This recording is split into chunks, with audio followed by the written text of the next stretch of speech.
belle initiative. Une formation sur le credo semble être une occasion précieuse d'enrichissement spirituel et intellectuel. L'abbé Claude Pigeon, avec son expérience et ses connaissances, apportera certainement une perspective profonde et éclairante. J'espère que tous les participants profiteront pleinement de cette rencontre et repartiront avec des idées nouvelles et inspirantes. Bon ressourcement à tous. On va me permettre de reprendre ici, à partir. Et voilà. Je devrais être capable de vous donner. Je suis enfant de Dieu, mon nom est dans les cieux, appelé à vivre en liberté, dans l'esprit que mon Dieu m'a donné. Je suis enfant de Dieu, mon nom est dans les cieux, appelé à vivre en liberté, dans l'esprit que mon Dieu m'a donné. C'est toi qui m'as façonné, mon nom tu l'as prononcé, et dans le feu baptisé, aujourd'hui je me lèverai. Je suis enfant de Dieu, mon nom est dans les cieux, appelé à vivre en liberté, dans l'esprit que mon Dieu m'a donné. Je suis enfant de Dieu, mon nom est dans les cieux, appelé à vivre en liberté, dans l'esprit que mon Dieu m'a donné. Mon cœur est dans l'allégresse, en entendant sa promesse. Je suis rempli de sa grâce, en lui j'ai trouvé ma place. Je suis enfant de Dieu, mon nom est dans les cieux, appelé à vivre en liberté, dans l'esprit que mon Dieu m'a donné. Je suis enfant de Dieu, mon nom est dans les cieux, appelé à vivre en liberté, dans l'esprit que mon Dieu m'a donné. C'est un chant de liberté qui dans mon cœur est monté. Enfant de Dieu, j'ai trouvé ma véritable identité. Je suis enfant de Dieu.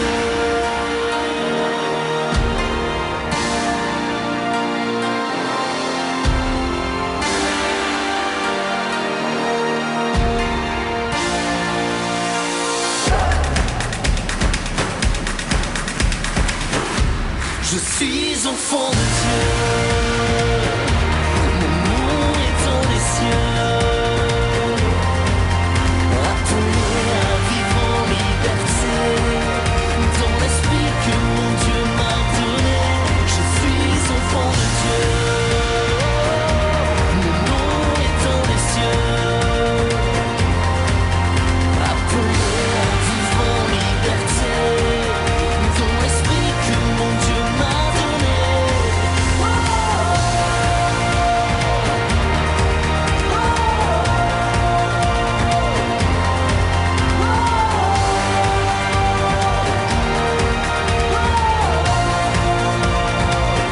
Je suis enfant de Dieu.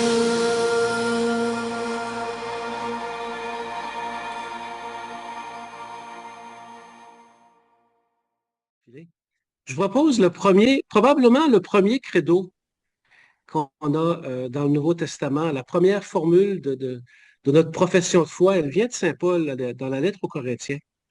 Je pense que ça va nous aider à saisir c'est quoi le credo. C'est une déclaration de foi. C'est 1 Corinthiens 15, 1 à 7. Frères, je vous rappelle la bonne nouvelle que je vous ai annoncée. Cet évangile, vous l'avez reçu. C'est en lui que vous tenez bon. C'est par lui que vous serez sauvés si vous le gardez tel que je vous l'ai annoncé. Autrement, c'est pour rien que vous êtes devenus croyants.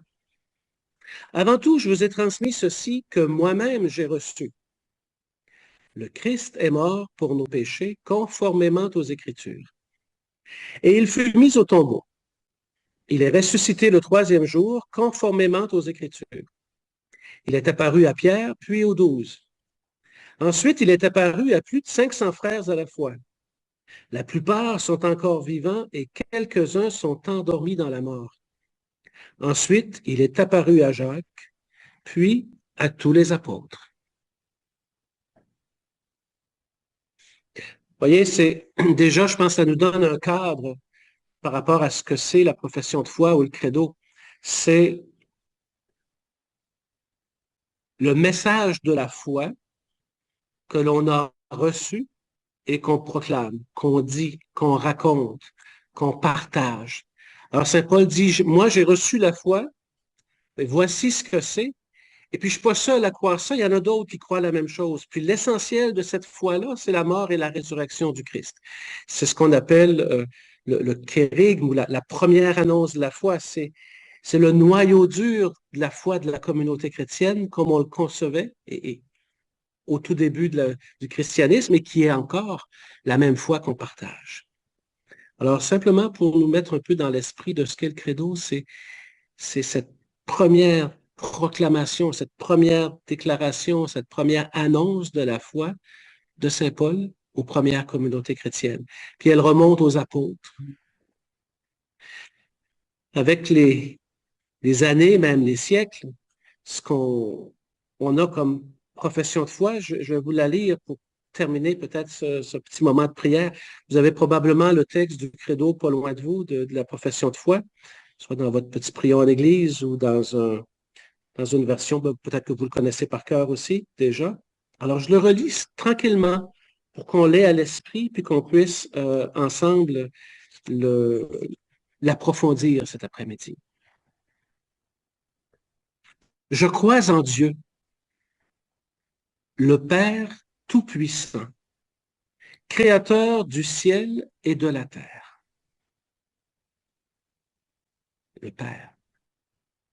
Et en Jésus-Christ, son Fils unique, notre Seigneur, qui a été conçu du Saint-Esprit, est né de la Vierge Marie, a souffert sous Ponce Pilate, a été crucifié, est mort et a été enseveli, est descendu aux enfers, le troisième jour est ressuscité des morts, est monté aux cieux, est assis à la droite de Dieu le Père Tout-Puissant, d'où il viendra juger les vivants et les morts. Tout ça, c'était une déclaration sur Jésus-Christ. Qui est le Christ pour nous? Dieu Père, Dieu Fils. Et on continue. Je crois en l'Esprit Saint. Et c'est tout ce qu'on dit sur l'Esprit Saint. Et on continue. À la Sainte Église catholique, à la communion des saints, à la rémission des péchés, à la résurrection de la chair, à la vie éternelle. Amen. C'est la profession de foi, c'est le concentré de la foi chrétienne qui vous est remis pendant votre préparation au baptême et qui, au moment du baptême, va vous être demandé de célébrer avec les autres chrétiens, de proclamer, de dire, de partager avec eux au moment du baptême. Si je vous pose, puis là, pour éviter les problèmes de connexion, j'aimerais quand même vous poser une première petite question, ce qui va nous permettre d'avoir, on est très limité dans la dynamique de l'animation. Alors, je pose une première question. S'il y a une ou deux personnes qui veulent le dire en un mot ou deux mots, quand je vous dis, si je vous pose comme question, qu'est-ce que c'est le credo? Qu'est-ce que c'est la profession de foi pour vous? Qu'est-ce qui vient à l'esprit? Puis il n'y a pas de bonne ou de mauvaise réponse. C'est simplement ce que vous en connaissez, ce que vous en avez entendu ou comment vous le vivez. Est-ce qu'il y a quelqu'un qui oserait se lancer pour dire qu'est-ce que c'est pour lui ou pour elle la profession de foi, le credo? Qu'est-ce que c'est? Quel mot vient à votre esprit? Oui. Je crois en un seul Dieu. Oui, voilà. Une autre manière de le dire, peut-être? Quelqu'un d'autre qui veut le lancer? Oui, Diane? Oui, je crois en l'Esprit Saint. Je crois en l'Esprit Saint. Donc, c'est dire notre foi. Puis, on a tous un peu dans notre cœur, dans notre expérience, je dirais, une des personnes peut-être en Dieu, une de ses figures, une de ses manières de se dire à nous, avec qui on est un peu plus sensible. Pour moi, Dieu Père, ça me réconforte parce que je sens la, la- la protection, la force, la puissance en Dieu qui me fait du bien. Donc, le Dieu qui est papa ou maman, un Dieu qui est parent pour moi, ça me réconforte. C'est peut-être le Christ, c'est peut-être Jésus, l'ami, le compagnon, le confident, c'est peut-être l'Esprit qui me donne de la force, du courage. Donc, c'est un peu ça le credo, la foi, Il y a qui est Emmanuel la qui nôtre. voulait parler. Excuse-moi, Emmanuel voulait parler. Oui, Emmanuel. Merci, Nicole. Je vais te laisser gérer parce que tu as accès à tout le tableau, là. Emmanuel, Je l'ai dit la Trinité, là. oui, la Trinité, exactement. Alors, on a chacun notre manière de dire qu'est-ce que c'est le credo pour nous. Moi, je vous donnerais ma propre manière de le dire au début de notre rencontre. Je dirais que c'est une déclaration d'amour. C'est c'est deux personnes, moi, comme croyant, un baptisé, une baptisée, face à Dieu, qui dit, je te fais confiance, je crois en toi. Puis je crois en toi dans le sens de cette intimité qui se développe entre deux personnes. Je t'aime, je te fais confiance, je compte sur toi. Et le je crois en Dieu, si vous avez remarqué, quand on le dit, il est écrit, euh, il est dit sous forme de je. Je crois en Dieu. C'est moi qui déclare mon affection à Dieu. C'est moi, comme personne, qui dit à Dieu, je veux aussi répondre à l'invitation que tu me fais d'entrer en relation avec moi. Mais ce jeu-là, vous allez voir dans l'Assemblée, c'est aussi le jeu de toute une communauté. Quand on dit la profession de foi ensemble, c'est moi, mais c'est moi aussi comme membre de l'Assemblée, d'une communauté qui célèbre son Dieu.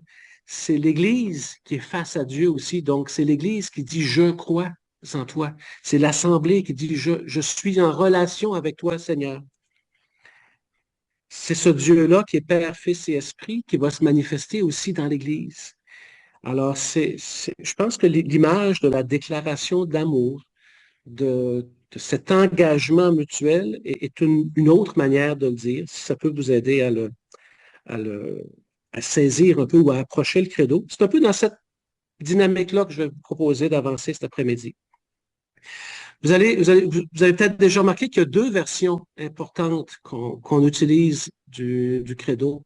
Lorsqu'on va à l'église, souvent même dans votre petit prion à l'église ou dans le missel que vous utilisez, vous avez ce qu'on appelle le symbole des apôtres, qui est un peu plus court, qui date du 2e, 3e siècle. C'est la version liturgique, c'est la version qu'on utilisait au moment des baptêmes dans la ville de Rome. Et c'était assez simple au début, c'était pas aussi développé que maintenant. C'était, est-ce que tu crois en Dieu qui est Père? Et là, le futur baptisé répondait, oui, je crois. Et on le plongeait dans l'eau. Je te baptise au nom du Père. Est-ce que tu crois en Jésus-Christ? Oui, je crois en Jésus-Christ, son Fils unique. On plongeait la personne une deuxième fois dans l'eau. Je te baptise au nom du Fils. Puis ensuite, est-ce que tu crois en l'Esprit Saint? Oui, je crois en l'Esprit Saint, qui est une autre des personnes de la Trinité. Puis on baptisait la personne. Donc, et cette profession de foi-là, très liturgique, qui servait au baptême au moment de l'accueil des catéchumènes dans l'Église de Rome, qui s'est développée au cours des siècles, puis qui a fini par revenir autour du 9e siècle à Rome, après que l'empereur Charlemagne ait décidé que partout dans son royaume, après la conversion de Constantin, on ne faut pas de l'histoire, mais finalement, c'est cette profession de foi-là qui s'est développée, qui s'est répandue en Europe, puis qui est revenue à Rome et qui est devenue notre profession de foi comme on la connaît aujourd'hui. Et vous savez, Rome, c'est Rome à Rome, l'Empire latin d'Occident, Mais il y a eu un schisme dans l'Empire romain. Puis Constantinople est devenue aussi une capitale de l'Empire romain. Il y a eu deux empires qui travaillaient parallèlement, qui étaient le même empire, mais sous deux autorités différentes. Alors l'Église s'est aussi développée en Orient, à partir de Constantinople. Et puis là, il y a une autre profession de foi qui s'est développée exactement de la même manière, qui était très semblable au départ, mais qui s'est un peu amplifiée. C'est le symbole de Nicée-Constantinople. Donc, c'est une autre profession de foi. C'est la même profession de foi, mais qu'au moment du concile, donc une réunion de tous les évêques qui étaient dans l'Église à ce moment-là, à Nicée, et ensuite en 325 et ensuite à Constantinople, qui ont repris la formule telle qu'elle existait, puis telle qu'elle s'était développée, puis qui l'a adoptée comme étant, voici ce qu'on va utiliser pour que partout dans l'Empire, finalement, on utilise les mêmes mots pour dire notre foi. Puis ce même credo-là, ce même symbole de la foi, il est revenu à Rome euh, au 11e siècle, ce qui fait qu'on a deux versions officielles de notre credo, de notre profession de foi, deux synthèses, deux résumés de la foi qui correspondent à des sensibilités différentes. L'Église romaine, un peu plus latine, puis l'Église orientale, euh, un peu plus, un peu comme l'Église orthodoxe, beaucoup plus proche de la liturgie avec des icônes, avec de l'encens, donc un peu plus peut-être poétique, un peu plus sentimental, dans le très beau sens, dans le sens noble. Et puis, il y a eu des querelles théologiques aussi qui ont fait en sorte que, avec des discussions, on a fini par dire, bon, il y a des choses qu'il faut préciser dans notre foi par rapport au rôle de l'Esprit Saint, par exemple, ce qui fait que le rôle de l'Esprit est beaucoup plus développé dans la formule un peu plus longue qu'on appelle le symbole de Nicée-Constantinople. Pour comprendre le credo, j'aimerais qu'on regarde le début et la fin. Et puis, je pense que ça va déjà nous aider à entrer dans le sujet, encore une fois. Le credo, d'abord, credo veut dire je crois. C'est le latin credo, je crois, qui est en un mot en latin, mais qui est en deux mots en français, je crois. C'est le début de notre profession de foi. Dire je crois, avant même d'avoir développé c'est quoi le credo, c'est dire un engagement personnel. Je viens de dire je crois en Dieu. C'est je suis impliqué dans cette démarche-là. C'est pas quelque chose que je dis machinalement, c'est pas un récit simplement que je ramène, c'est un engagement. C'est une déclaration.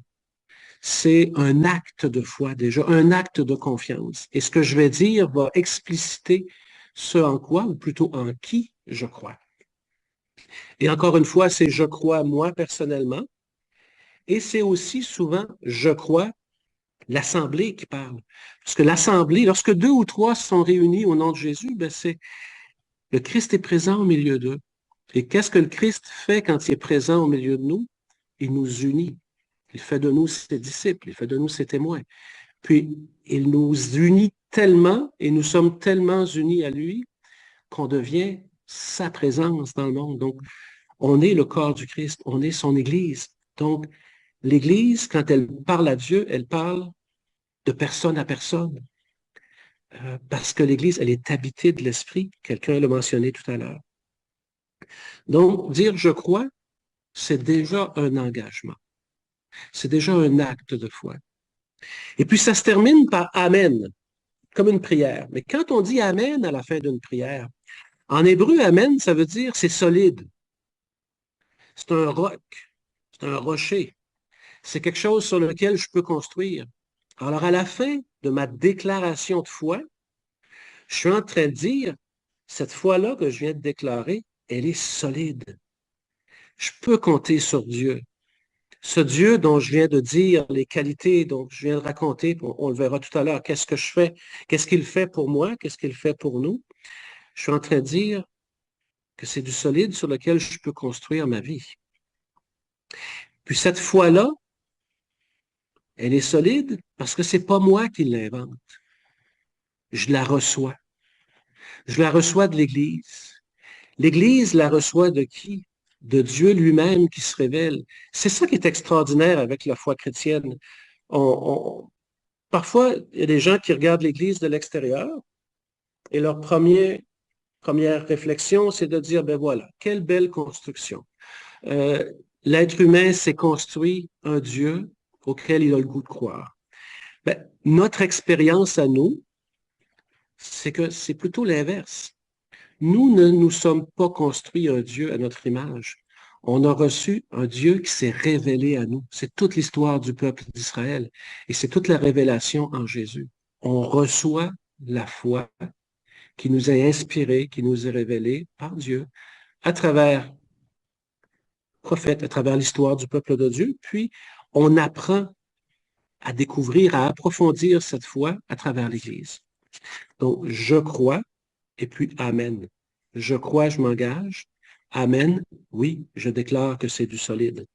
Alors, déjà, au moment du baptême, quand on va vous demander, croyez-vous en Dieu qui est Père? Croyez-vous en Dieu qui est Fils? Quand vous allez dire, oui, je crois, c'est vraiment un engagement. C'est une déclaration de foi. Et puis le Amen final est en train, vient ramasser tout ça pour dire, ben oui, c'est du solide sur lequel on va construire. Est-ce que vous me suivez jusqu'à maintenant? Oui. Il y a Jean que j'ai pas eu l'occasion de saluer tout à l'heure. Bienvenue. Tu es arrivé tout à l'heure. Bienvenue. Merci. Alors, qu'est-ce qu'il y a entre les deux, entre le je crois puis le Amen? Quelle est cette déclaration de foi-là?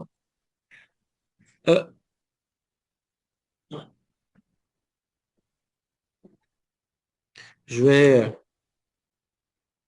faire un peu de Claude Lafortune. C'est ceux qui sont de mon âge. Vous vous souvenez de Claude Lafortune, peut-être quand vous étiez plus jeune. C'était quelqu'un qui faisait de la catéchèse, mais avec des arts plastiques. Je suis vraiment pas bon en arts plastiques, alors mes modèles sont déjà prêts. Je trouve qu'une image pour représenter Dieu, parce que c'est évidemment pas simple de représenter Dieu, si on y va avec un cœur, je pense qu'on peut dire que Dieu, pour nous, il est d'abord un Père. Alors, je vais construire ici, vous allez voir, je vais faire une petite, je ne sais pas si vous allez le voir, mais je vais mettre mon Père, je le mets ici, tout près de moi. C'est la première fondation sur laquelle on assoit notre foi. Quand je dis Dieu est Père, puis je pense que dans notre manière de dire les choses au 21e siècle, on serait facilement capable de dire que Dieu est parent, que Dieu est mère, c'est la force de vie. On est en train de dire que Dieu, il est créateur. Dieu donne vie au monde. C'est un peu une des premières révélations dans notre foi. Dieu a créé le monde et ce monde-là n'est pas simplement un hasard. Il y a un désir, il y a un projet. Et ce projet-là, c'est d'entrer en relation avec l'être humain. Dans notre foi, dans notre profession de foi, on ne dit pas comment ça s'est fait. C'est pas ça l'important. Dans notre déclaration de foi, ce qu'on dit, c'est qu'on y croit. On croit que Dieu est à l'origine d'un monde qui a un sens. Il nous donne ce monde-là, il nous crée à l'intérieur de ce monde-là, il veut entrer en relation avec nous, et ce monde-là se dirige vers lui, et un jour, on sera unis à lui. C'est la première fondation, je dirais, de notre profession de foi. La deuxième, donc on a Dieu Père, un autre cœur, tout simplement, que je vais mettre ici. Dieu Fils.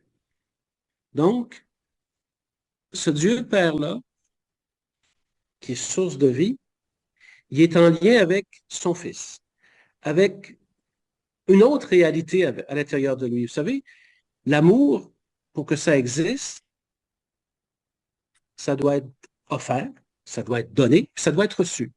Donc, quand on dit que Dieu est amour, il faut qu'il y ait en lui cette capacité d'offrir l'amour, puis qu'il soit reçu. Et si Dieu, il doit exister à l'intérieur de lui, c'est un peu comme ça que les croyants ont conçu, ont compris, ont été inspirés à découvrir Dieu. Il est une personne, il est quelqu'un avec qui on peut entrer en relation parce que cette capacité d'entrer en relation, elle est déjà à l'intérieur de lui. Donc, Dieu a créé le monde. avec un projet pour nous. C'est une première déclaration de notre foi. Une deuxième déclaration de notre foi, c'est que Dieu, il est Fils. Et ce monde, pour le ramener jusqu'à lui, il va nous donner son Fils, Jésus, qui va devenir l'un des nôtres. Et dans la profession de foi, on va décrire comment ça s'est passé. Dans le fond, la profession de foi, c'est un récit. Comment Dieu crée le monde, comment Dieu sauve le monde, comment il nous sauve nous aussi. Puis ensuite, cette troisième personne, Emmanuel parlait de la Trinité tout à l'heure, ben, c'est évidemment l'Esprit. Donc, cette troisième manière d'aimer qui est en Dieu, qui est en lien avec les deux autres. Donc, cet amour qui est en Dieu le Père qui crée le monde, cet amour qui est dans le Fils qui se reçoit du Père et qui vient dans le monde pour nous sauver, il est aussi esprit, donc il est capable de venir jusqu'à nous. Il est capable, il n'est pas prisonnier de lui-même. Cet amour-là en Dieu est capable de se donner à autre chose que lui-même, c'est-à-dire à nous, à la création, à l'humanité à laquelle on appartient. Et puis, évidemment, vous voyez, en utilisant mon image, écoutez, ça vaut ce que ça vaut, là, je ne gagnerai pas un prix de théologie avec mes petits cœurs, mais je pense que ça, une manière d'illustrer que Dieu est amour et que ces trois amours-là, trois manières d'aimer, un Dieu qui se donne, un Dieu qui se reçoit, puis un Dieu qui se partage, et que les trois sont liés ensemble, c'est une façon de parler aussi de la Trinité. Puis pour bien différencier l'Église, j'ai trouvé une petite boîte avec plein de cœurs. Donc, et ça, c'est l'Église. Alors, Dieu qui est Père, qui se donne dans son Fils, qui se donne aussi à l'Esprit qui vient dans l'Église, ben, l'Église, elle n'est pas Dieu, mais elle est pleine de Dieu. Elle est remplie du souffle de l'Esprit. C'est pour ça qu'il y a plein de cœurs sur ma petite boîte. Puis, je la mets en lien avec mes... Bon Dieu. Alors, je mets ma petite empilade ici. Je ne sais pas si vous la revoyez. Ça vaut ce que ça vaut, mais c'est en train de dire que pour un croyant, Dieu est Père qui donne la vie. Dieu est Fils qui vient sauver ce monde dans lequel on est. On verra un peu plus loin tout à l'heure dans le détail. Puis ce Dieu-là, il est esprit aussi, donc qui communique ce qui est en Dieu d'abord à l'Église, pour qu'elle soit témoin de Dieu dans le monde. Dieu est présent, ou l'Esprit de Dieu est présent dans l'Église, mais les deux ne s'identifient pas. Il y a une présence de l'Église, il y a une présence de Dieu dans l'Église, mais l'Église n'est pas Dieu. Mais elle peut conduire à lui.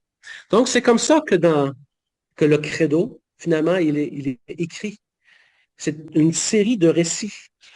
Le premier récit, la création. Je crois en Dieu, le Père Tout-Puissant, créateur du ciel et de la terre. Et ensuite, on parle de Jésus de façon un peu plus longue. Je vous l'ai fait remarquer quand on lisait le credo tout à l'heure. Je crois en Jésus-Christ qui est au cœur du salut de l'humanité. Je crois en l'Esprit Saint qui n'est qu'une phrase. Je crois en l'Esprit Saint. Puis quand on essaie de décrire l'Esprit Saint, ben, on parle de l'Église. Une sainte catholique et apostolique. On verra tout à l'heure qu'est-ce que ça veut dire. On parle du symbole de la foi. C'est intéressant comme expression, parce que le symbole dans l'Antiquité, c'est pas un pictogramme, c'est pas un smiley face, c'est souvent un morceau de tuile ou un bloc qu'on est capable de casser en deux. On s'en sert quand on fait des alliances, quand on fait des contrats ou des traités. Si je suis un roi et puis je veux faire une alliance avec un autre roi pour éviter une guerre, on va signer un contrat, on va signer une alliance, puis ce symbole, on l'appelait le symbolène, c'est en grec, le symbole, qui portait le sceau peut-être de l'un ou l'autre des rois, ou un dessin qu'on inventait, on le cassait en deux.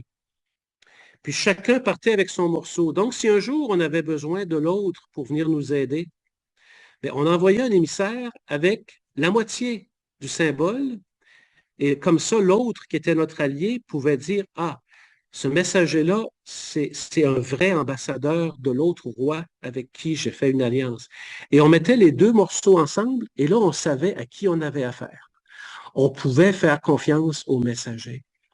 Donc, quand on parle du symbole de la foi, on est en train de dire, qu'il y a un morceau qui est là, puis il y en a un autre, et on les met ensemble.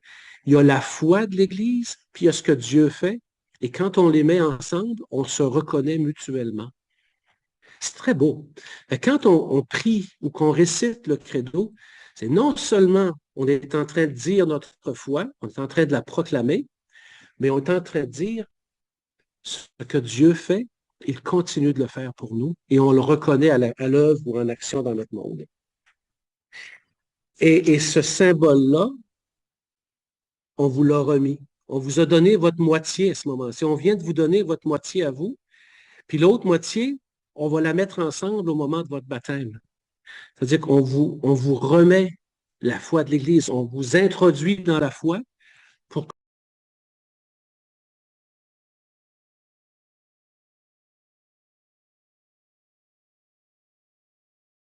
que vous vous l'appropriez, pour qu'elle devienne vôtre. Puis au moment du baptême, on va vous dire, ben, ce que vous avez appris, ce que vous avez découvert, est-ce que c'est en ça vraiment que vous croyez? Et la réponse sera peut-être, j'espère, sans doute, oui, je crois en Dieu Père Créateur, en Dieu Fils qui nous sauve, en Dieu l'Esprit qui habite notre monde et qui est présent dans l'Église. Donc, on vient de faire, je dirais, une première structure de ce qu'est l'Église. Mais ce que je vous propose maintenant, c'est de faire le contraire. On comprend qui est Dieu dans la manière dont il agit comme un créateur, qui envoie son Fils, qui envoie l'Esprit et qui est présent dans l'Église. Ça, c'est intellectuellement. On comprend ça avec notre tête. Mais notre expérience de croyant et de croyante, c'est l'inverse. On rencontre d'abord des hommes et des femmes qu'on trouve un peu différents, qui nous interpellent, qui ont des gestes qui nous étonnent, qui nous attirent, des gens pour qui la charité, c'est important, des gens qui semblent être des artisans de paix, des gens qui sont engagés dans leur communauté, des gens dont la foi semble les aider à traverser les difficultés. Autrement dit, on rencontre d'abord des baptisés, des chrétiens puis des chrétiennes, qui semblent habités par quelque chose d'un peu différent. Puis on entre en relation avec eux, on apprend à les connaître, on les suit. Et puis on leur demande un jour, mais qu'est-ce qui vous rend comme ça? Qu'est-ce qui vous donne de la force puis de l'espérance? Qu'est-ce qui fait que vous avez envie de vous investir pour transformer le monde, pour rendre meilleur? Et puis ces gens-là qui sont habités par l'Esprit nous disent, nous répondent, c'est l'Esprit de Jésus de Nazareth. C'est l'Esprit du ressuscité qui est avec nous. C'est lui qui nous invite à le suivre. Et ce que lui a fait, ce que lui a vécu, on a le goût de le continuer, de le perpétuer, parce qu'on le croit vivant au milieu de nous. Donc l'Église, quand on s'approche d'elle, elle nous fait connaître l'Esprit. Autrement dit, l'Esprit, on le découvre à travers ce qu'il fait. Je propose à ce moment-ci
ce qu'il fait, à travers des verbes, à travers son action.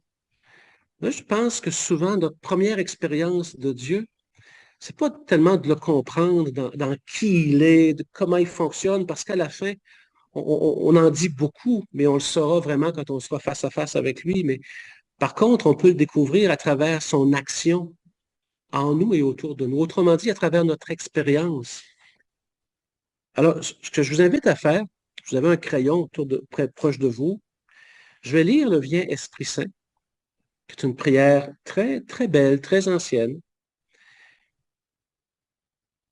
qui utilise plein de gestes, de verbes, de mouvements, d'actions que l'Esprit fait pour nous. Puis au fur et à mesure que je vais le lire, s'il y a une action, un geste, un mouvement, un mot qui vous parle particulièrement, notez-le, puis on pourra revenir après. Viens Esprit Saint. Viens Esprit Saint en nos cœurs et envoie du haut du ciel un rayon de ta lumière. Viens en nous, Père des pauvres. Viens dispensateur des dons. Viens lumière de nos cœurs.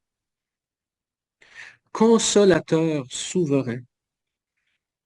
Hôte très doux de nos âmes. Adoucissante fraîcheur. Dans le labeur, le repos. Dans la fièvre, la fraîcheur. Dans les pleurs, le réconfort. Ô lumière bienheureuse, viens remplir jusqu'à l'intime le cœur de tes fidèles. Sans ta présence divine, il n'est rien en aucun homme, rien qui ne soit perverti. Lave ce qui est souillé, baigne ce qui est aride, guéris ce qui est blessé, assouplis ce qui est raide, réchauffe ce qui est froid, rends droit ce qui est faussé. À tous ceux qui ont la foi, en qui et qui en toi se confient, donne tes 7 dons sacrés, donne mérite et vertu, donne le salut final, donne la joie éternelle. Amen. Est-ce que quelqu'un a noté un mot, un verbe, une expression, une image qui lui parle particulièrement? Guéris ce qui est blessé. Guéri. Alors l'Esprit Saint, on le reconnaît parce qu'il est capable de guérir ce qui est blessé. Laurette? Hôte très doux de nos âmes. L'Esprit, il est vivant à l'intérieur de nous. C'est un invité. Il est hôte à l'intérieur de nous. Voyez-vous? On découvre qui est l'Esprit Saint à travers ce qu'il fait en nous. Quelqu'un d'autre qui a noté un mot qui lui parlait particulièrement? L'esprit dans nos cœurs. Diane? Oui, brille dans nos cœurs. Diane? Viens dispensateur des dons. Il répand en nous les dons de l'Esprit. Sagesse, intelligence, force, conseil. Voilà. Alors, je vais défaire ma pyramide et je reviens ici. Donc, mon point ici, c'est que dans le credo, qui commence avec le Père, le Fils et l'Esprit, on le comprend comme ça nous conduit à l'Église, mais notre expérience de baptisé, elle commence avec l'Église. Et l'Église, elle est habitée par l'Esprit de Dieu, par l'Esprit du ressuscité. Et quel est cet esprit? C'est l'esprit qui est le même qui était là au commencement du monde. Le même esprit qui parle, qui soutient le ministère de Jésus et qui, une fois Jésus ressuscité, devient sa présence en nous. Donc, cet esprit anime l'Église. Donc, proclamer le credo, proclamer notre foi, c'est dire, je crois en cette Église qui me conduit à l'Esprit, qui me fait découvrir l'Esprit, qui me fait vivre l'expérience d'être habité par l'Esprit de Dieu. Alors, je le découvre d'abord à travers des personnes qui le vivent. Voyez-vous comment ça devient important pour des chrétiens de comprendre qui ils sont parce qu'on sait qu'on devient porteur, un peu comme des miroirs de la présence de Dieu, et que c'est à travers cette présence-là que d'autres pourront rencontrer Dieu. C'est un engagement, c'est une mission. Lorsque l'assemblée de gens qui sont déjà baptisés proclament le credo, disent leur foi ensemble, ils sont en train de dire, voici notre mission, d'être l'Église, d'être habité par l'Esprit, de nous laisser transformer par l'Esprit, de nous laisser conduire par l'Esprit, de nous laisser envoyer par l'Esprit, pour que le Christ ressuscité soit encore présent dans notre monde. C'est cet esprit-là qui était en Jésus. C'est lui qui lui a permis de commencer à annoncer la mission qui était la sienne et de nous faire découvrir son Père. Donc, l'esprit, lorsqu'on fait sa rencontre, lorsqu'on le découvre à travers l'Église, il nous conduit tout de suite au Christ. Et ça, c'est un critère de discernement. Quand vous êtes en présence de l'Église, quand vous êtes en présence de croyants et de croyantes, est-ce que ce que vous êtes en train de vivre, est-ce que ça vous conduit à Jésus-Christ? Si ce que vous êtes en train de vivre vous éloigne du Christ, drapeau jaune. Pourquoi? Qu'est-ce qui se passe? Ça ne devrait pas être ça. Notre expérience en Église devrait être une expérience de l'Esprit qui nous conduit jusqu'au Christ. Donc, dans notre credo, dans notre profession de foi, on dit qu'on découvre dans l'Église la présence de l'Esprit, cet esprit-là qui est l'Esprit du Christ, et l'Esprit du Christ, évidemment, nous ramène à son Père. Je reviens avec mon petit montage, parce que quel est le but de Jésus? C'est de nous sauver. Un jour, un enfant qui parlait avec ses parents en revenant de la catéchèse essayait d'expliquer à sa mère ce qu'il avait appris sur l'incarnation, sur le fait que Jésus soit venu dans notre monde pour nous sauver. Alors le jeune, qui devait peut-être avoir 8-9 ans, c'était quand même assez solide comme catéchèse quand il revenait à la maison, il dit, « Maman, je pense que j'ai compris. Jésus est venu chez nous pour que nous autres aussi, un jour, on puisse aller chez lui. » C'est exactement ça, le mystère de l'incarnation. C'est le Père qui envoie son Fils dans notre monde pour que le Fils puisse nous prendre avec lui et nous ramener jusqu'à son Père. Il est venu nous visiter pour que nous aussi, on puisse aller le visiter. C'était très beau. Des paroles d'enfants, des fois, c'est souvent les plus parlantes, les plus aidantes. Quand je dis je crois en Dieu, souvent des gens disent, bon, depuis 20 ans, je suis un peu un partage personnel, je pense qu'il convient à ce moment-ci. Je suis aumônier dans l'armée. Donc, je travaille, je vis avec des jeunes hommes, des jeunes femmes qui, comme vous autres, comme nous autres, ont leur vie d'hommes et de femmes, de parents, de papa, de maman, mais aussi de militaires. Donc, ils sont dans des situations, des déploiements, des situations où ils sont témoins d'injustice ou de drames humains. Et parfois, des jeunes militaires viennent me dire, tu sais, padré, parce que dans l'armée, où on ne dit pas monsieur le curé, où on dit pas souvent, on va dire padré, c'est une façon d'adresser les officiers en évitant les rangs. Padré, tu sais, moi, je ne crois pas en Dieu. Ah oui? Putain, ben écoute, c'est correct, j'en fais pas de cas. Puis on commence à discuter, puis je dis, écoute, quand tu me dis que tu ne crois pas en Dieu, peux-tu me parler de l'image qui vient à ton esprit quand tu me parles de Dieu? Et puis là, ils me disent un peu à quoi ils pensent lorsqu'ils me parlent de Dieu. Puis souvent, c'est pas très long que je découvre que leur image de Dieu, c'est une image qui n'est pas la mienne non plus. C'est un Dieu vengeur, c'est un Dieu injuste, c'est un Dieu qui envoie des épreuves, c'est un Dieu qui avec lequel ils sont en rupture parce qu'ils ont vécu des moments extrêmement difficiles, puis finalement, ça devient un peu le bouc émissaire. Ben, souvent, à la fin de la conversation, je leur dis, tu sais, le Dieu en quel tu ne crois pas, ben, moi non plus, j'y crois pas. Moi, je crois au Dieu de Jésus-Christ. Jésus-Christ qui est avec moi dans ma vie, qui fait pas les choses à ma place, mais qui m'aide à avancer, qui m'aide à marcher, qui m'aide à traverser des épreuves, qui respecte ma liberté, qui, qui n'envoie surtout pas le mal, mais qui est avec moi quand je décide de le combattre. Alors, ça devient des conversations très intéressantes. Alors, dire je crois en Dieu, c'est important à un moment donné de clarifier quelle est cette image du Dieu dans lequel moi je crois. Et c'est un peu, dans notre préparation au baptême, une belle occasion de le faire. Quand Jésus demande, pour toi, qui suis-je? Pour vous, il parle à ses disciples, pour vous, qui suis-je? D'avoir en tête, quelle est votre image de Dieu à vous? Puis, souvenez-vous de ce que les croyants, les chrétiens vont dire. Je crois en un Dieu qui est à la source d'un monde. Et ce monde, il est bon. Ce monde, il a un sens, il a une direction. Il s'en va à quelque part, puis un jour, il va retourner à Dieu. C'est pas un accident, pas une expérience. C'est un désir d'aimer qui va jusqu'au bout de l'humain.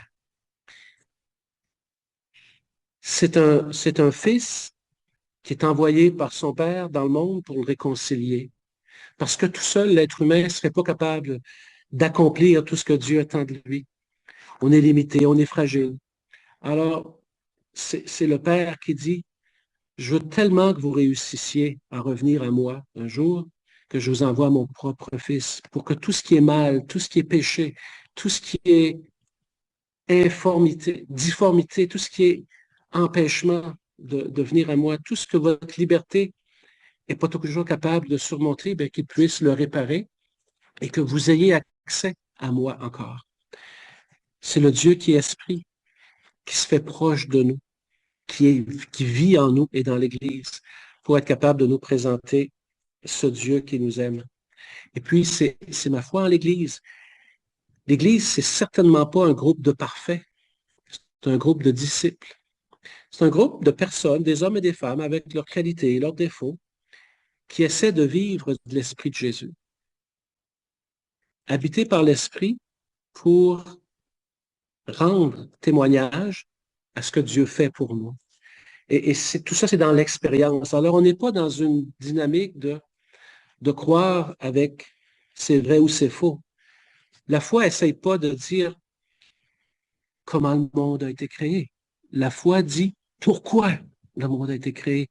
Parce que le monde, Dieu l'aime, parce que le monde est une possibilité extraordinaire pour les humains d'aller à sa rencontre.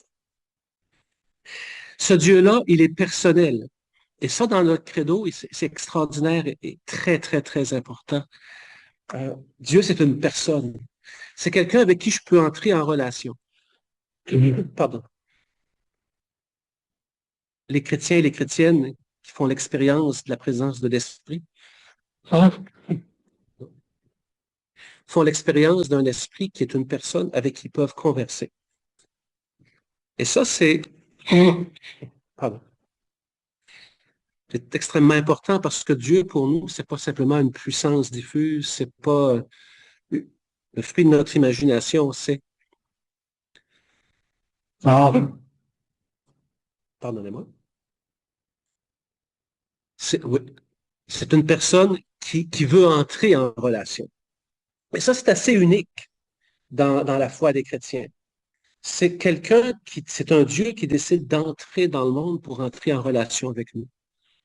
Et le récit qu'on en fait à travers un Dieu qui est Père, Fils et Esprit, vient nous redire ça, vient nous le rappeler à chaque fois qu'on se retrouve en présence de la communauté. J'ai envie de faire une petite pause, puis de vous demander à ce moment-ci, parce que là, ça fait beaucoup de matériel, je vais vous donner la chance d'intégrer ça un peu. Jusqu'à maintenant, est-ce que ça va, est-ce que ce que je vous ai proposé comme première lecture du Credo est comestible? Est-ce que ça répond un peu à ce que vous avez déjà lu, entendu? Est-ce que ça fait du sens? Est-ce qu'il y a des problèmes? Est-ce qu'il y a des choses que j'ai pu dire qui sont pas claires. Puis vous savez, parfois, quand on raconte une histoire, il y a des choses il y a des mots qu'on peut utiliser qui sont peut-être pas tout à fait les mots justes. Alors, je voudrais vous donner la parole s'il y a quelqu'un qui a une question peut-être ou un, un commentaire, bon, pour se détendre un petit peu. Si quelqu'un a besoin d'aller chercher un verre d'eau, c'est l'occasion de le faire aussi.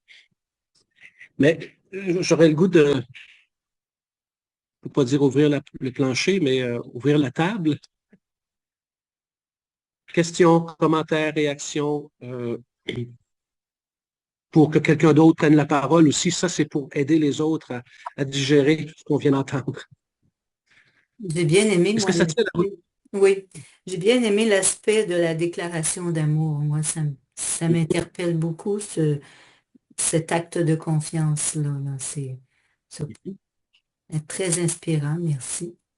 Je crois que J'ai vu René, Diane. Ah, pardon, René.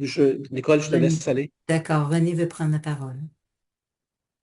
Oui, merci Nicole, merci Claude, très intéressant. J'ai bien aimé ton image des trois cœurs, vraiment, puis avec la boîte, très, très intéressant. C'est concret et simple.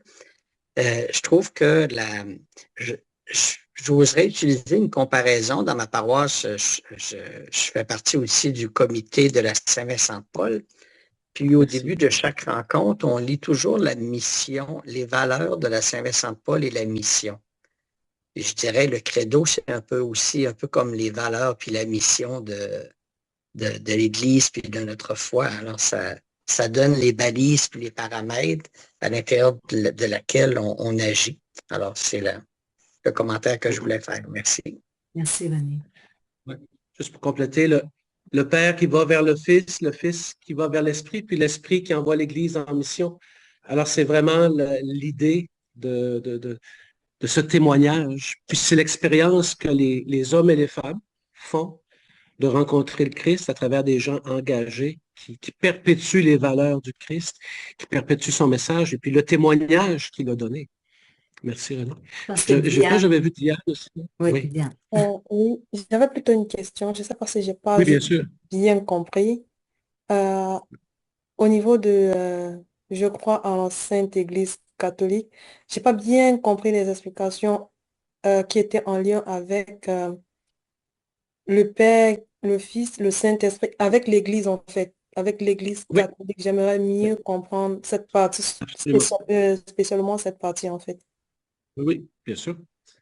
Dans le fond, ce que je disais, c'est que mon expérience à moi, je m'appelle Claude, je ne suis pas chrétien. Je ne connais pas Jésus. La première expérience que je vais vivre dans ma démarche pour devenir chrétien, c'est probablement de rencontrer des gens qui font partie de l'Église.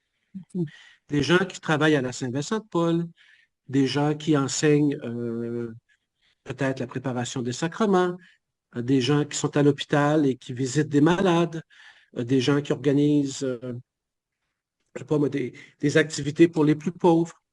Et puis, je fais connaissance de ces personnes-là qui, eux, appartiennent à l'Église. Et je m'intéresse à ce qu'ils font. Et à travers eux autres, je découvre un esprit, un style de vie, des valeurs qui m'interpellent. Et j'entre en contact avec ces gens-là, me dis, écoute, qu'est-ce qui te motive? Qu'est-ce qui fait que toi, tu fais des choses comme ça? Et là, les gens me répondent, ben, je le fais au nom de ma foi. Et quelle est cette foi-là? C'est l'Esprit Saint, c'est l'Esprit du Seigneur, c'est l'Esprit de Jésus qui vit en eux, qui les inspire, qui les motive. Et c'est comme ça que, à travers l'Église, je découvre l'Esprit qui agit. Et cet esprit-là, qu'est-ce qu'il fait? Il me conduit à Jésus parce que c'est l'Esprit du ressuscité. Et quand je découvre Jésus, qui est-ce que je découvre? Je découvre son Père qui l'a envoyé pour venir me rejoindre. Alors, c'est un peu ça le lien que je fais. En découvrant l'Église, il y a une porte qui s'ouvre. Et puis l'Église, c'est d'abord des personnes, c'est d'abord des gens qui vivent au quotidien leur foi, que je rencontre, qui m'interpellent, qui me touchent. Et puis ces gens-là me font découvrir leur expérience de Dieu. Et c'est cette expérience-là qui est celle d'un Père qui aime le monde, qui m'aime moi, qui envoie son Fils pour qu'un jour je puisse le rencontrer. Et puis ce Fils-là, il envoie son Esprit pour qu'il... C'est la forme dans laquelle... Quand on dit qu'on parle de la Trinité, j'aime Dieu, je crois en Dieu, ben je crois dans tout ce morceau-là en même temps, là. Mais c'est comme trois visages de l'amour, c'est trois formes de l'amour. Un Dieu qui se donne, un Dieu qui est capable de recevoir, de se recevoir, l'amour qui est offert et qui est reçu pour qu'il existe, puis un amour qui se partage avec tous les êtres humains à travers l'Église. Est-ce que ça fait du sens? Oui, ça fait beaucoup C'est de pas- sens. c'est un peu mécanique, mon affaire, vous comprenez? Mais on ne sera jamais capable de parler de Dieu dans des mots qui font vraiment du sens, parce que ça sera toujours au-delà de ce qu'on est capable de dire. C'est pour ça que j'aime revenir à l'expérience, parce que l'expérience, elle est très personnelle. Toi, puis dans ce sens-là, Diane, ton expérience à toi de rencontrer Dieu, elle va même être différente de la mienne. Et toi, l'expérience que tu fais de Dieu va m'aider, moi, si tu m'en parles, à découvrir encore plus qui est Dieu. Donc, il n'y a personne qui peut enfermer Dieu. Et chacun de nous est capable d'ajouter, je dirais, à notre compréhension. Ces boîtes-là ne sont jamais finies d'être vidées. Chacun de nous a accès à quelque chose que les autres n'ont pas. Le Christ a tout révélé de son Père quand il est venu dans notre monde. Mais nous, on n'a pas fini de tout assimiler ce qu'il nous a donné. Donc, la révélation de Dieu, elle est terminée, elle est complète. Mais notre capacité de la comprendre, elle va continuer encore longtemps avant qu'on l'ait complètement épuisée. Merci pour ta question. Ça aide à clarifier, en tout cas un petit peu, je l'espère.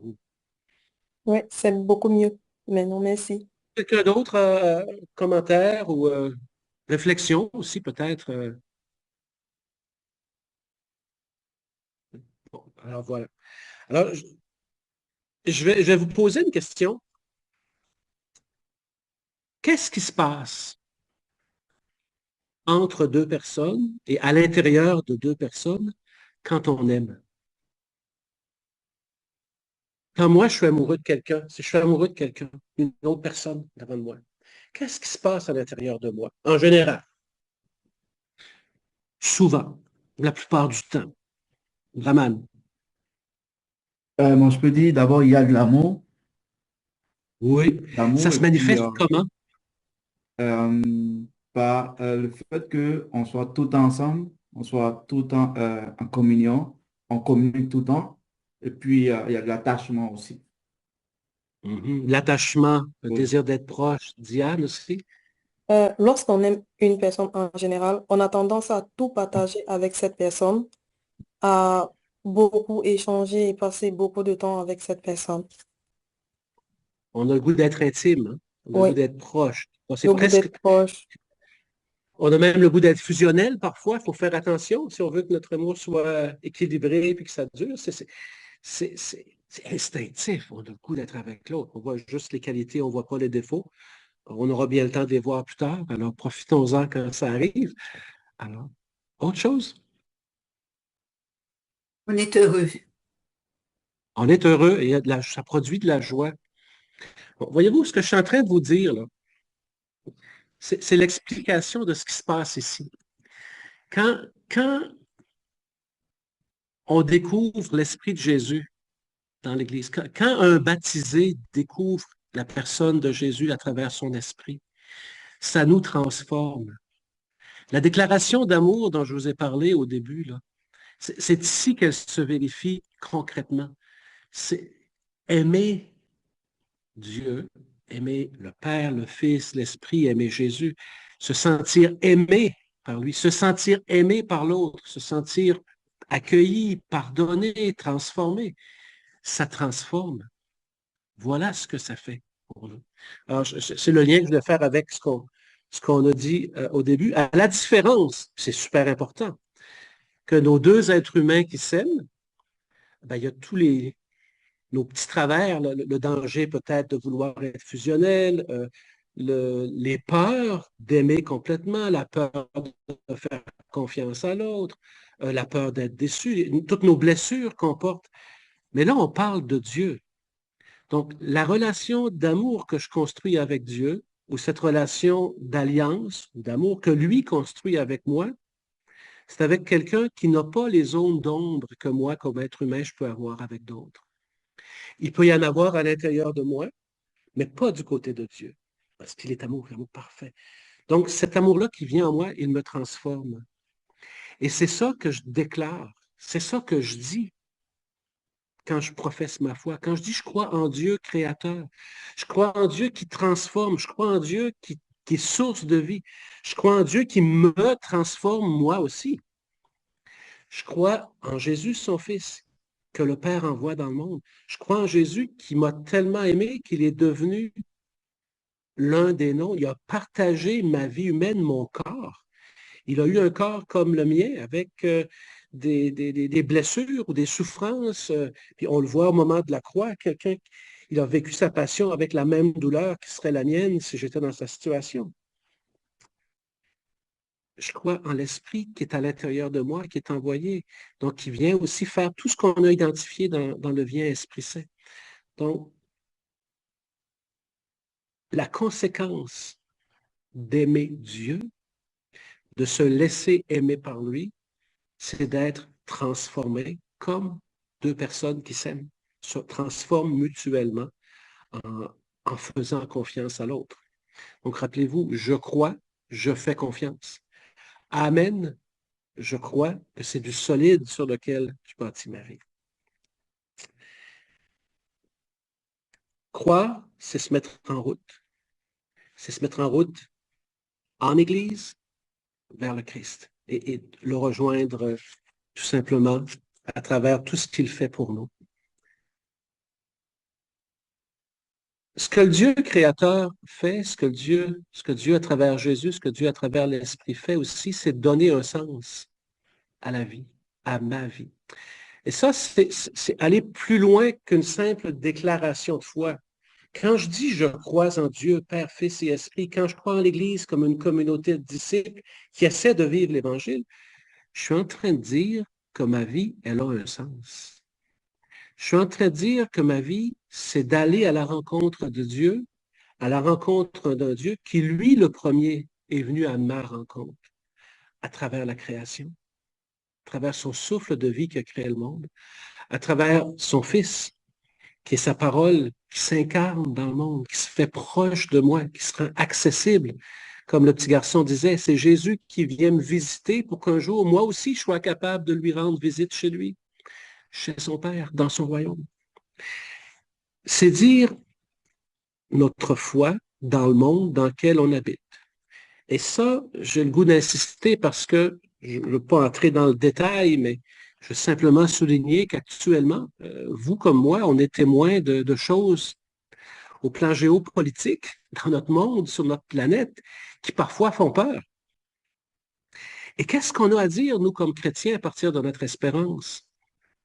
On est en train de dire que même s'il y a des zones d'ombre dans notre monde, même s'il y a des gens actuellement qui semblent parler plus fort que d'autres, même s'il y a des gens qui semblent agir d'une manière qui semble contre-intuitive par rapport à nos valeurs, par rapport à notre foi, par rapport à la justice, par rapport à la paix, par rapport à la réconciliation, qui est le grand plan de Dieu pour l'humanité, on est en train de dire que au-delà de tout ça, au-delà de l'histoire au-delà du temps, il y a un Dieu qui nous aime et qui va continuer de nous aimer.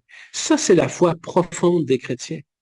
Nous ne sommes pas prisonniers d'un monde qui serait une espèce de laboratoire ou de labyrinthe où il y a des petites souris qui bougent, puis qui rencontrent un mur et reculent, qui avancent. Non, on est dans un monde aimé par Dieu.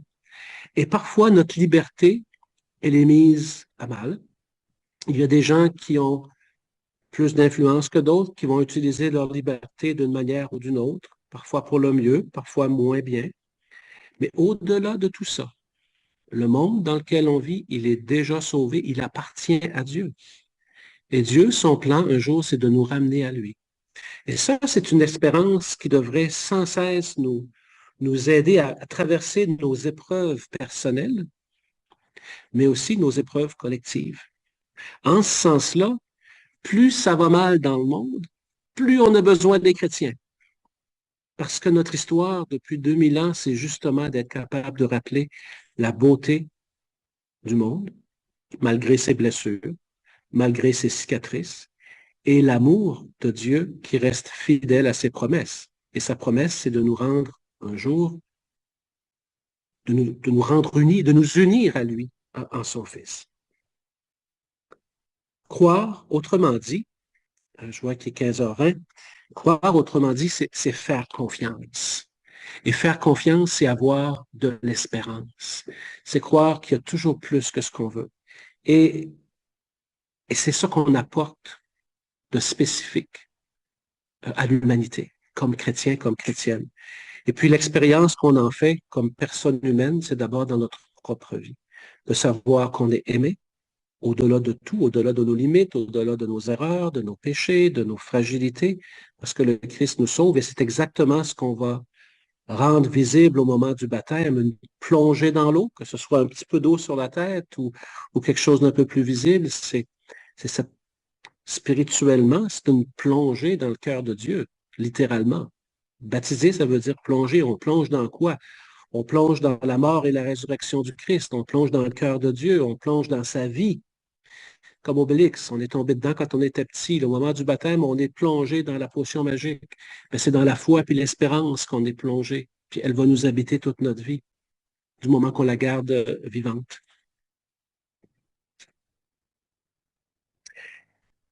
Le dernier aspect que j'aimerais vous proposer, c'est que tout ça nous envoie en mission. Le Père, le Fils et l'Esprit qui nous ramènent à l'Église, c'est que notre foi, elle n'est pas pour nous. C'est comme l'amour. Dans le cœur de Dieu, l'amour n'est pas fait pour rester à l'intérieur de lui.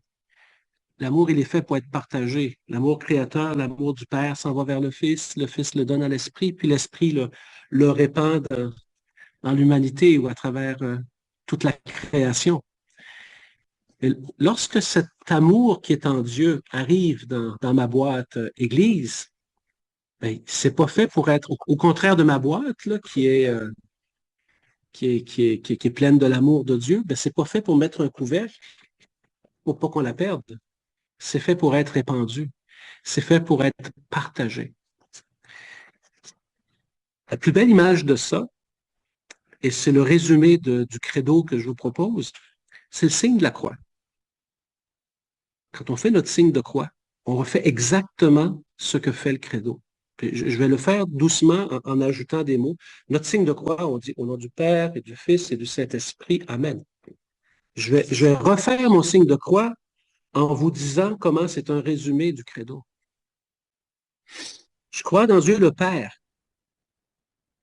qui est créateur de toutes choses, qui est source de vie dans le monde, qui a voulu le monde, qui a voulu la création, qui la trouve bonne, qui a voulu l'être humain, qui a voulu homme et femme à son image.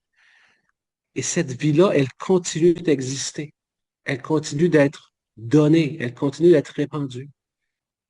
Je crois, au nom du Fils, je crois en son Fils Jésus-Christ. Vous voyez, on va du Père au Fils. On part du haut, on descend dans le monde, on descend dans l'univers, dans le terreau de l'être humain.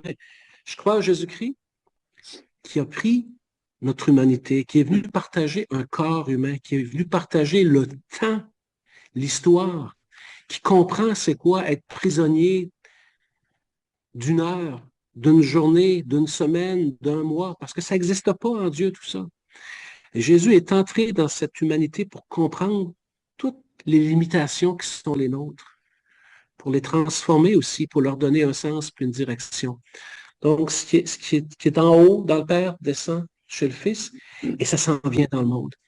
Et lorsque le Fils accomplit sa mission jusqu'au bout de nous révéler le Père, il retourne à lui. Et une fois mort, parce qu'il est mort d'une vraie mort, Jésus de Nazareth est mort. Mais parce qu'il est mort par amour pour nous, son Père va le relever. C'est tout le sens de la résurrection qu'on rappelle dans le credo. Littéralement, ressusciter, ça veut dire se relever. Il continue d'exister. Il n'y a rien de ce qu'il était qui est perdu. C'est plus un homme comme Jésus de Nazareth était, et pourtant c'est encore lui au complet, mais avec une nouvelle réalité. Comme nous, un jour, on ressuscitera aussi. Ce qu'on a vécu, nos joies, nos peines vont continuer d'exister et elles vont être transformées. On ne sera plus limité, on ne sera plus tributaire de nos limites, de nos fragilités, de notre péché, mais on va être face à Dieu, capable de l'accueillir, d'être unis à lui, et à travers son esprit. Et l'Esprit Saint, dans le credo, je vous disais, il y a juste une ligne, mais cet esprit-là qui est en nous, nous envoie en mission dans le monde, comme baptisés, comme témoins du Christ, pour que d'autres puissent profiter de cet amour qu'on a découvert, qu'on a expérimenté en lui. Et le Amen qu'on dit à la fin du signe de croix, c'est le même Amen qu'on dit à la fin du credo.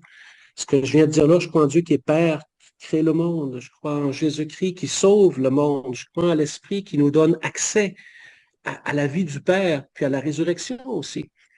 Ben, dans l'Église, on va le vivre ensemble. On va l'approfondir, puis on va le partager avec d'autres. Et ce que je crois là, c'est du solide parce que c'est Dieu qui nous l'a révélé, qui nous le présente, qui nous le propose.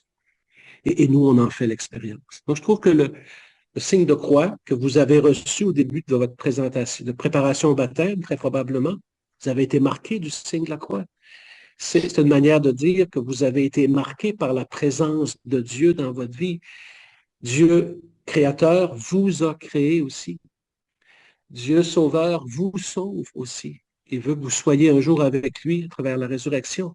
Puis cette résurrection-là, elle est déjà à l'œuvre en vous à partir du baptême. Il veut que son esprit soit présent en vous aussi. Et puis c'est ce que l'Église vous partage comme message, c'est ce qu'elle vous transmet pour que vous aussi, vous puissiez en vivre. Voilà. On aurait pu procéder autrement, prendre chaque partie du je crois en Dieu le Père, le Fils, l'Esprit, l'Église, une, sainte, catholique, apostolique.